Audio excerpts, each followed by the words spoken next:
ఇవాళ నిజానికి ఇక్కడ జరిగింది మాటలకు అందని మహావిషాదం. ఒక పసిపాప ప్రాణాలు, 2 నెలల పసిగుడ్డు ప్రాణాలు పోయిన తర్వాత మాటలు రాక గుండె బరువెక్కిన పరిస్థితి వాళ్ళ రాష్ట్రంలో ప్రతి ఒక్కరికి ఉన్నది. ఇందులో రాజకీయాలు మాట్లాడాల్సిన సందర్భం ఎంత మాత్రం కాదు. కానీ కుటుంబానికి న్యాయం జరిగే విధంగా కొట్టడాల్సిన బాధ్యత మాత్రం అటు మీడియా మీద ఇటు మరి ప్రజలుగా సమాజంలో ఉన్న మనందరి మీద కూడా ఉన్నది. జరిగింది ఏంది అసలు? ఏమడిగింది ఆ పసిగుడ్డు? కుమ్మెరలో మల్లన్న జాతర జరిగితే ఆ మల్లన్న జాతరలో దర్శనం అడిగింది, దేవుడికి దండం పెట్టుకునే అవకాశం అడిగింది ఆ తల్లి చంద్రకళ. అడిగితే దేవుడి దర్శనం అడిగిన పాపానికి, దేవుడికి సేవ చేసుకునే, దేవుడిని దర్శించుకునే అవకాశం ఏమని అడిగితే ఇవాళ జరిగిన దాడి మానవత్వానికి మచ్చ. నిజంగా చెప్పాలంటే ఈ తెలంగాణ సమాజమే తలదించుకునే ఒక దుర్మార్గమైన ఘటన మన కుమ్మెరలో జరిగింది. ఒక్కసారి ఆలోచించమని చెప్పి నేను కోరుతా ఉన్నా ఇక్కడికి వచ్చిన మిత్రులందరినీ.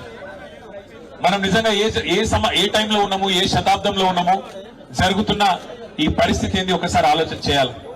ఇంకా ఈ టైంలో 21వ శతాబ్దంలో కులాలు మతాల పేరిట చిన్నగా చూడడం, అవమానించడం, ఇవాళ ఇంకా కూడా అధికారాన్ని అండగా పెట్టుకుని హత్య రాజకీయాల్ని, హత్య చేసిన హంతకులని కాపాడే ప్రయత్నం జరగడం నిజంగా సిగ్గుచేటు. ఇందులో నేను ఈ ఒక్కరినో ఆ ఒక్కరినో నిందిస్తలేను. ఇందులో హంతకులకు అండగా నిలబడ్డ ప్రతి ఒక్కడు, వాడు ఎవడైనా కానీ వాడి దోషి. రాష్ట్ర ముఖ్యమంత్రి అయినా, స్థానిక ఎమ్మెల్యే అయినా, స్థానిక ఎంపీ అయినా, ఎవరైనా కూడా ఈ తప్పు, ఆ పసిగుడ్డు ప్రాణాలు తీసిన హంతకులకు అండగా నిలబడ్డ వారు ఎవరైనా సరే వారిది ఖచ్చితంగా తప్పే. ఏమడిగిందా పసిగుడ్డు? మీరు ఎక్కి కులుకుతున్న గద్దెను అడిగిందా? మీరు పోగు చేసుకుంటున్న మూటల ముళ్ళు అడిగిందా? అడిగింది మల్లన్న దర్శనం.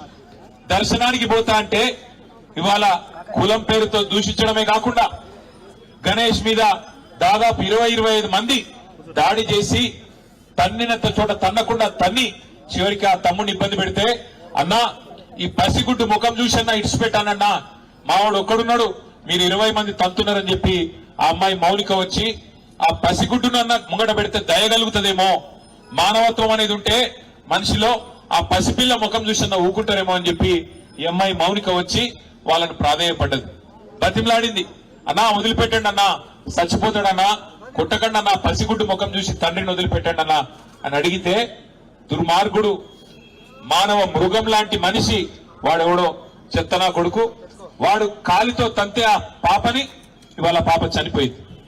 ఇట్లాంటి మానవ మృగాల్ని మరి శిక్షించాల్సిన పోలీసులు ఏం చేస్తున్నారని నేను అడుగుతా ఉన్నా. మరి మౌనిక పోయి, గణేష్ పోయి, మా బిడ్డ మీద దాడి జరిగింది, మా మీద దాడి జరిగింది, దయచేసి కంప్లైంట్ తీసుకోండి అంటే, లేదు మీరు సరిగ్గా రాసియలేదంటాడట. నేను అడుగుతున్నా పోలీస్ అధికారిని, నీకు ఉద్యోగం ఇచ్చింది ఈ రాష్ట్రం, నీకు జీతం ఇచ్చేది ఈ రాష్ట్ర ప్రజలు, రేవంత్ రెడ్డి కాదు, ఆయన తొత్తులు కాదు. నువ్వు చేయాల్సింది, సేవ చేయాల్సింది బాధితులకు. ఎవరి మీద అయితే దాడి జరిగిందో వాళ్ళు వచ్చి నీకు షికాయత్ చేస్తే, కంప్లైంట్ ఇస్తే అది కరెక్ట్ గా లేదంటవా? సోమోటోగా తీసుకోవాలి. నువ్వు తప్పు జరిగితే సోమోటో తీసుకోవాలి. సోమోటో అంటే నీ అంచట నీవే స్వచ్ఛందంగా తీసుకోవాలి. వాళ్ళు షికాయత్ చేసే అవకాశం కూడా ఇవ్వద్దు. కానీ నువ్వేం చేసినావు? ఇవాళ బాధితులు వచ్చి నీ తరపు నీకు ఫిర్యాదు చేస్తే సిగ్గు లేకుండా అధికార పార్టీ నాయకులకు ఫోన్ చేసి, అయ్యా మీ మీద కంప్లైంట్ వచ్చింది, మీరు వచ్చి కౌంటర్ కంప్లైంట్ ఇవ్వండి అని చెప్పి నువ్వే వాళ్ళను ప్రేరేపించి, సిగ్గు లేకుండా చేస్తున్న, వేసుకున్న యూనిఫామ్ కి విలువ లేకుండా, చేస్తున్న ఉద్యోగానికి విలువ లేకుండా, పోలీసు అనే ఒక గౌరవం కూడా కోల్పోయే విధంగా ఇవాళ మీరు వాళ్ళని కాపాడే ప్రయత్నం చేస్తున్నారు. ఆ పాప చనిపోతే పెట్టాల్సిన కేసు ఏంది? హత్య కేసు కాదా? ఆ 8 మంది వాళ్ళైతే దాడి చేసిండ్రో వాళ్ళని జైల్లో పెట్టొద్దా? సిగ్గుందా ఈ నాగర్ కర్నూలు పోలీస్ యంత్రాంగానికి నేను అడుగుతా ఉన్నా. ఇవాళ రోడ్డెక్కి ఆ తల్లి బిడ్డ చనిపోయి ఇంకా 3 రోజులు కాలే. ఆ తల్లి ఇవాళ ఆ బిడ్డకు పాలియాల్సిన టైంలో ఇక్కడ కన్నీళ్లతో రోడ్డెక్కి చౌరస్తాలో అంబేద్కర్ సాక్షిగా కూర్చుంటే ఈ స్థానిక యంత్రాంగం, జిల్లా యంత్రాంగం ఆ బిడ్డతో పాటు రాజ్యాంగాన్ని కూడా ఖననం చేసిన మాట వాస్తవం కాదా? డాక్టర్ బాబాసాహెబ్ అంబేద్కర్ విగ్రహం సాక్షిగా ఇలా తల్లి అడుగుతున్నది ఏంది? న్యాయం కాదా? ఏం అడుగుతున్నదా ఆమె?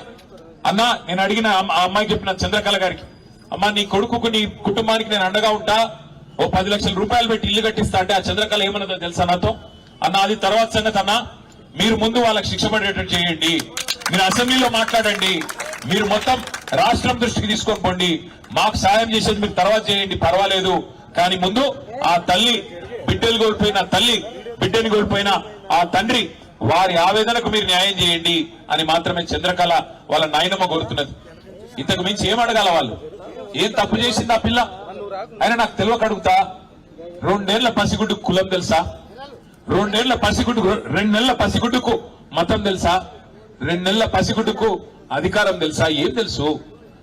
మనం పుట్టించిన కథ కులం. మనిషి పుట్టినాక 5 నిమిషాలకు పుట్టేది కులం, మనిషి పుట్టినాక 5 నిమిషాలకు పుట్టేది మతం.